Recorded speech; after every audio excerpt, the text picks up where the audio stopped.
Hello friends, today we are going to continue chapter number 4, Literary Heritage of India, lecture number 6. Friends, up to now in this chapter, we have discussed about the different types of literature. We discussed first of all how this communication started in the different forms when there were no development of languages. We discussed that symbols, gestures, expressions, these all things were the first form of communication when these languages, scripts and the dialects were not invented. As the time passed, development was seen all over the world. When dialects and scripts were invented, different languages were formed. And when then these languages came into existence, after that, different thousands of literature came into existence all over the world. Friends, we discussed about the most ancient literature of our Indian culture, which is the Vedas. Vedas means knowledge. Lots of well-known sages and saints, they have given their contribution as the time passed in the development of these Vedas. The Vedas were divided into 4 parts: Rigved, Yajurved, Samved and Atharvaved. Friends, we also discussed about this all in details. Friends, in the previous lecture, we discussed about how Gupta period was known as the golden period for the development of Sanskrit poems and dramas. We also discussed about the enrichment of Gujarati literature, how the well-known poets like Narsi Mehta, Mirabai, Dayaram Ako, Premchand, Pritam, these all give their contribution in the enrichment of Gujarati literature. We also discussed about the Tamil literature, in which we discussed that these Dravidian languages like Tamil, Telugu, Kannada and Malayalam, Tamil is the oldest among them. Lots of well-known literature works were composed in this Tamil language. We discussed about Ittutokoi and such kind of different South Indian literatures. Friends, today the topic that we are going to cover, that is, let us understand first of all about what is UpperBrahms. We will understand about the UpperBrahms. About UpperBrahms. Let us understand about, first of all,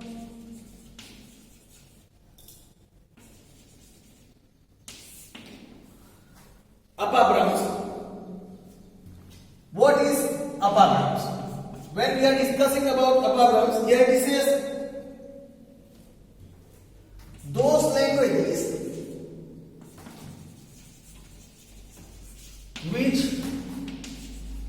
did not strictly follow, those languages which did not strictly follow the norms of the Sanskrit language, the norms of Sanskrit language, that is deviated, that is, we can say deviated, it was called UpperBrahms, which did not follow the norms of Sanskrit language. Such kind of language was known as the UpperBrahms. These mainly originated, these UpperBrahms mainly originated during the medieval era. It originated during the medieval era and started getting developed. It also started getting developed into modern Indian languages of North India. This was very much developed in the North India. We can say Hindi is one such language that is originated from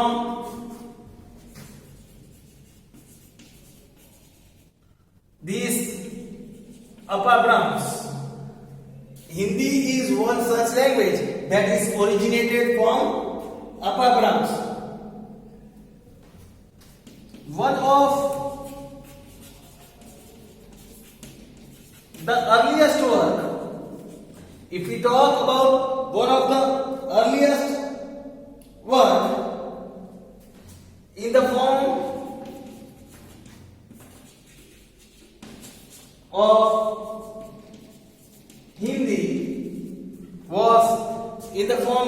Hindi was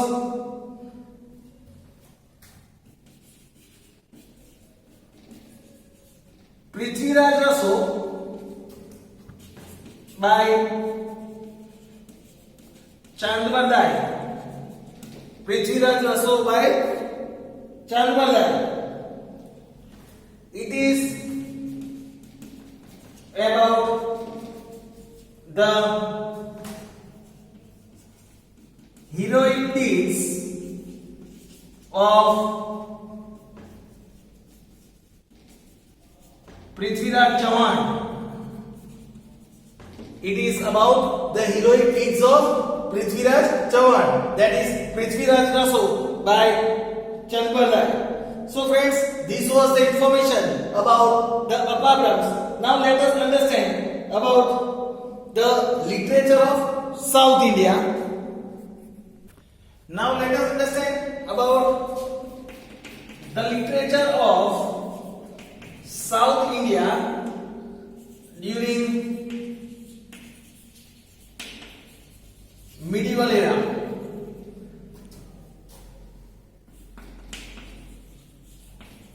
Literature of South India during medieval era. Friends, when we are talking about the literature of South India during medieval era, although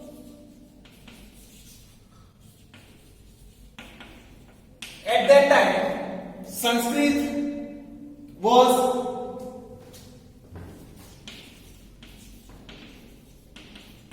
diminishing in the north, although Sanskrit was diminishing in the north, it was gaining momentum in South India. It was gaining momentum in South India. Sanskrit and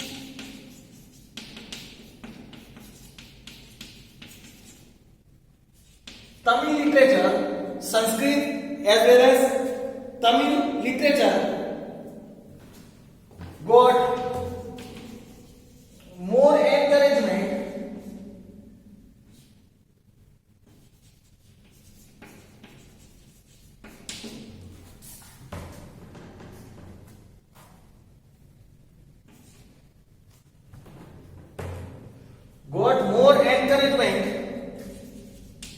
during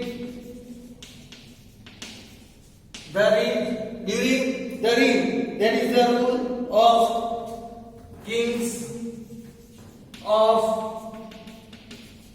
Vijayanagar.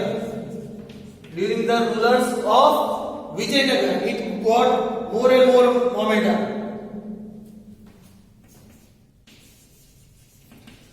Raja Krishna Dev Rai,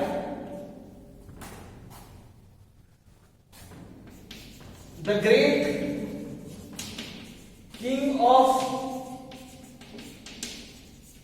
Vijayanagar, Raja Krishna Dev Rai, the great king of Vijayanagar, was himself a Telugu and Sanskrit writer. Raja Krishna Dev Rai, the great king of Vijayanagar, was himself Telugu and Sanskrit writer. He wrote, if we talk about Krishna Dev Rai, he wrote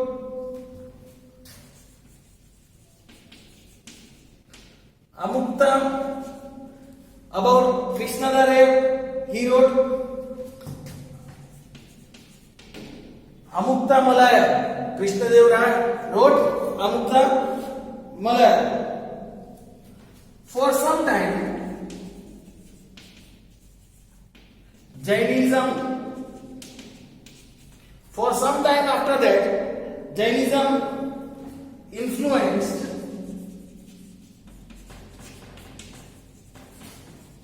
Kannada literature. For some time, Jainism influenced Kannada literature in the south. At that time, they influenced in the south.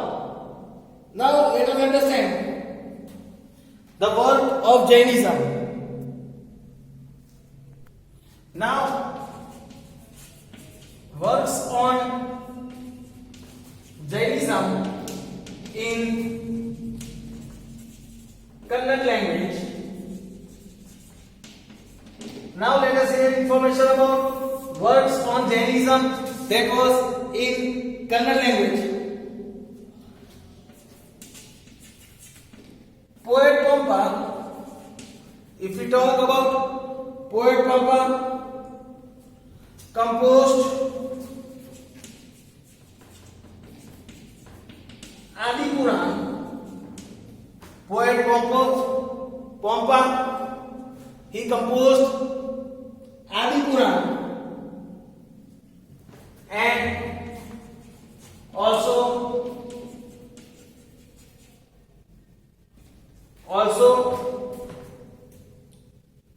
along with Adi Puran, Vikram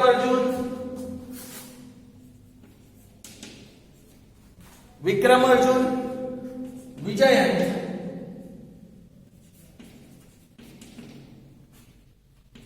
Poet Pampa composed Adi Puran and Vikram Arjun Vijayan.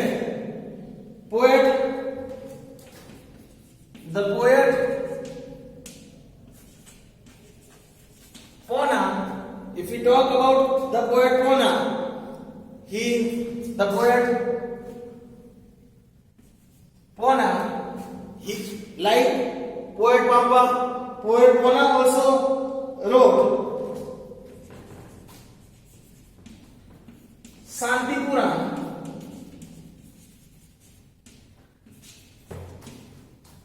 describing, he wrote Shanti Puran describing the life of 16 Jain Tirathakars, describing the life of 16 Jain Tirathakars. Then the poet Rana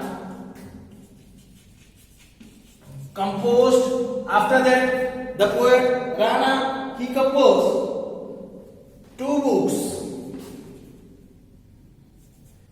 He composed 2 books, namely he composed two books, namely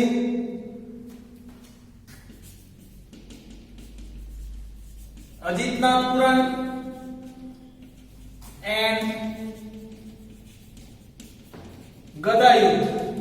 Ajitnath Puran and Gadayuddh. Here we say these three poets, namely that is Pampa, Pona and Rana. These three poets, that is Pampa, Pona and Rana, are known as the trio of these three are known as the trio of early Kannada literature. These three are known as the trio of early Kannada literature. Also poet Kamban also composed Ramayana in Tamil language. Poet Kamban composed Ramayana in Tamil language. So these were the words that were on Jainism, that was in Kannada language. So here we can clearly see how the contribution was given. Now let us understand about the development of Indian languages during Delhi Sultanate. Now the development of development of Indian language during Delhi Sultanate. Let us see about the development of Indian languages during the Delhi Sultanate, we can say.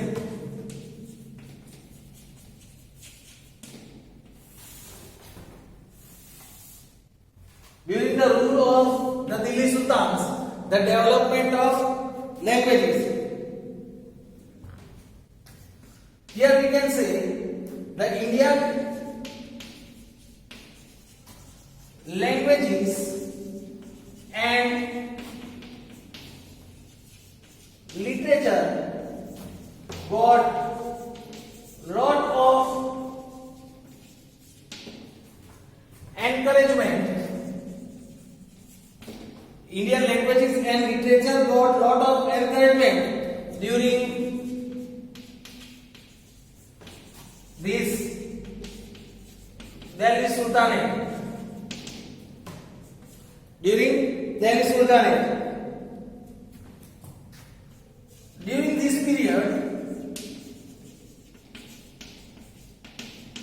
when we talk about this period, two forms of Delhi language,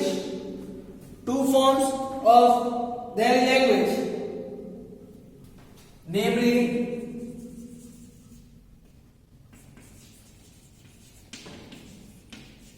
Khadi Boli. First is Khadi Boli and another is Brij Bhasha. These belong to be used for writing literature. At that time, two Delhi languages, there is Khadi Boli and Brij Bhasha. These two languages were used for writing literature during the Delhi Sultanate. Many devotional songs were composed in these two languages. Many devotional songs were composed in these two languages. Moreover, along with it, many heroic poems and stories, along with it, many heroic poems and stories were composed in Rajasthani language. Many heroic poems and stories were composed in Rajasthani language, which is similar to Hindi and Gujarati. Rajasthani language, which is similar to Hindi and Gujarati. Many works were written in them. The heroic works, like many heroic works, like Alha, Udal, Alha, Udal, and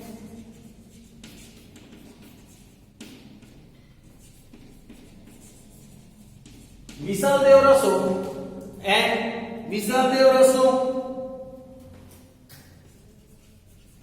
were popular at that time.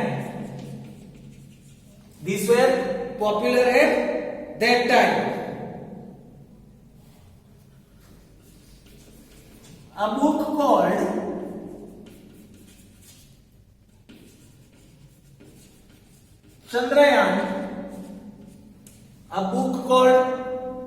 Chandrayaan, written by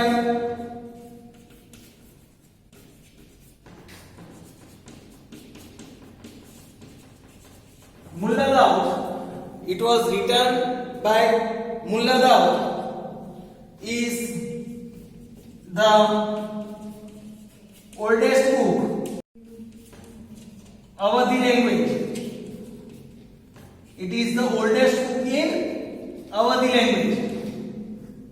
Chandrayaan, that was written by Mullah Daud, is considered as the oldest book of Awadhi language. So friends, this was the development of Indian languages during Delhi Sultanate. Now let us see about the words that were written in Persian language.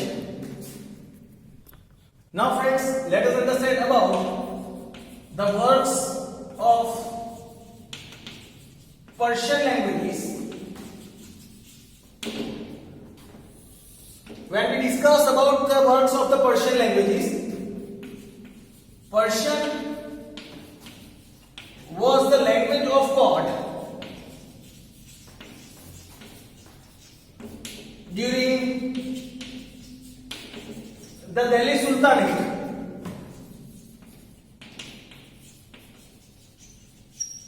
Friends, here we say that Persian was used in the courts during the Delhi Sultanate. When Delhi Sultan's rules were there at that time, Persian was the language that was used in the courts. As a result, we can see many Persian words. As a result, we can see many Persian words in Indian languages. We can see many Persian words that is in Indian languages. Many historians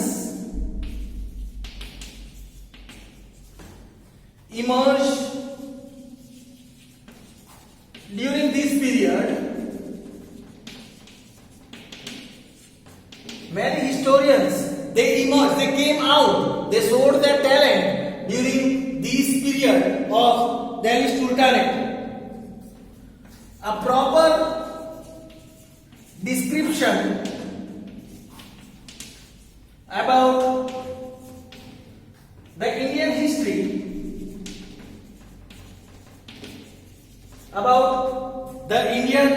history,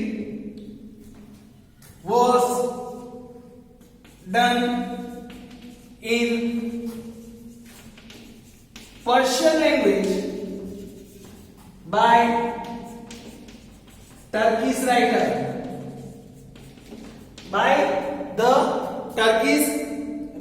So friends, here it is believed that our first historical work, India's first historical work, was written in Persian language, and that was not written by an Indian. It was written by a Turkish writer. Our first historical work was written by the Turkish writer. Ziauddin Barani. If we talk about Ziauddin Barani, wrote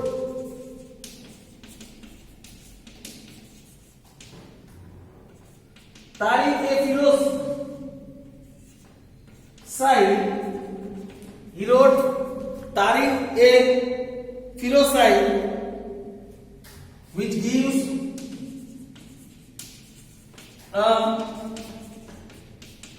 detail about the reign of, which gives the detail about the reign of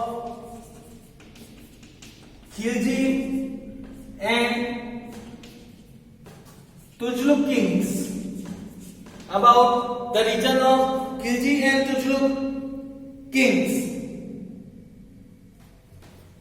He also wrote a book. He also wrote a book on political theory called Fatwa-e-Jahangiri.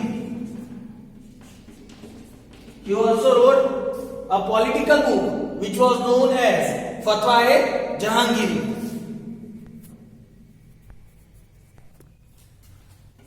Amir Khusro was the most outstanding figure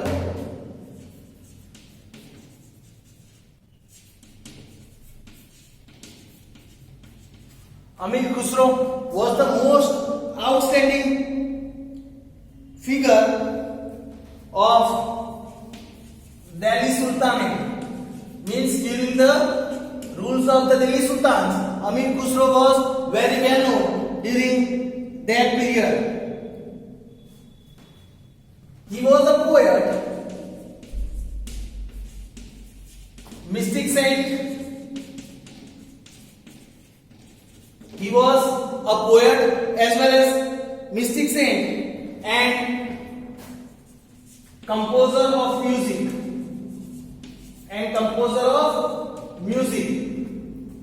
He was a mystic saint. He was to predict a lot of things, and that is why he was known as a mystic saint. As well as he used to compose lots of music. That is why he was also a composer of music. He did several works in Persian language. He did several works that was in Persian language. He wrote, if we talk about Amir Khusro, his works are Asika,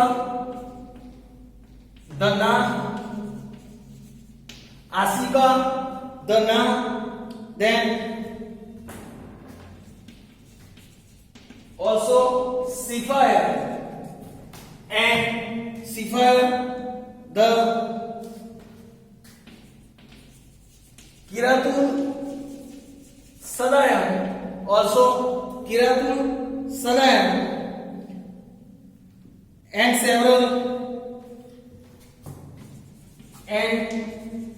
several other works of poetry were written by Amin Khusro. He also composed many verses in other languages.